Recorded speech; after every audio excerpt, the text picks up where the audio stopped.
Hi, we wanted to talk about this process of curating this anniversary issue of Outlook, which is about the invisible people, the who are called below the line, a term that I didn't know when I started, kind of looking at these stories. It was at Alan McCalloch's studio, his office actually, where I first encountered this term with Aradhana, and that kind of became our guiding light for this issue.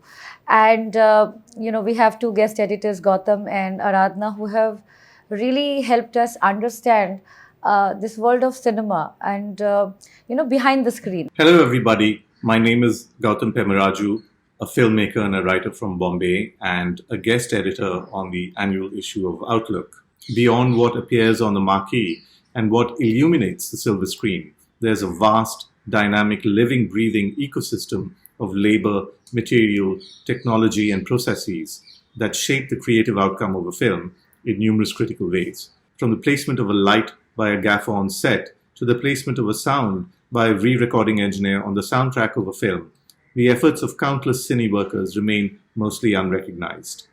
While working behind the scenes, there's so many stories that you hear as you're passing, as you're sitting at lunch, of people who've come from all over India to Bombay and then found their way into film, some by design, some by happenstance. When I visited Aradhana in her house in Goa, and she has been building this museum of memory where she keeps these things from different film sets that she has designed, partly because, during the Born Supremacy shoot, when they demolished those houses, she had felt a bit sad. About this whole thing because they had lived in those houses. So that got us to thinking as to who are these people who are involved in all this. And Aradhana was showing all these photos, and we saw like so many people, and we kept asking about who, so what this person does, and she explained very patiently about the job of a gaffer or a grip. Many of the people who work behind the scene, their stories are films in themselves.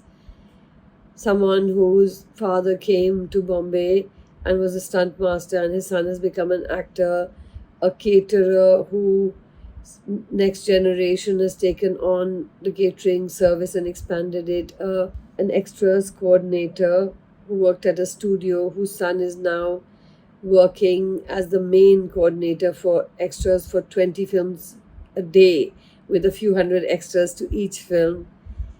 It's incredible the journey that people have taken, and so little is known about the people who work behind the scenes.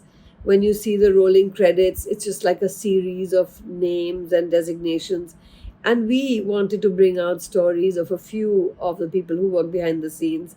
This whole world of dreams and heartbreaks, and as we decided to do the story, we went to Bombay and met a lot of these people who kind of welcomed us and told us their stories. And we obviously could not do the entire range of people who are involved in it, but this is just a small effort from our side to kind of dedicate this issue to people who have been there. These are the people who do these jobs which are very, very essential, because if, let's say, a gaffer is not there, then how do you make the set function?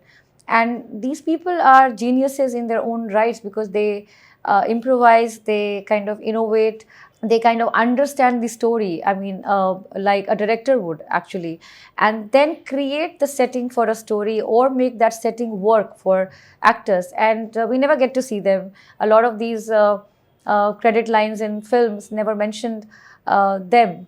And there were all these nameless, faceless people who were there, who were the backbone. And there was this dream machine. Cinema was always an escape for us. And we wanted to just pay a homage to these people. Filmmaking is like a domino effect. If one thing goes down, everything goes down. We wanted to do this Outlook issue because we wanted to introduce you to many of the people, or some of the people who work behind the scenes in film. The spot boy or the light man will often tell you that it was a craze for films, a strong desire to be on a film set and see and meet stars, that brought him into the world of cinema. This annual issue of Outlook showcases these relatively unknown narratives through essays, reportage, profiles, and more, written by scholars, journalists, film lovers, fans, and film professionals alike. As we enter 2023, having battled the COVID pandemic over the last few years, which also struck body blows to cine workers everywhere, I hope we can all look forward with greater empathy and understanding for those who toil away anonymously in giving us their labor, skills, expertise, and passion for meager compensation.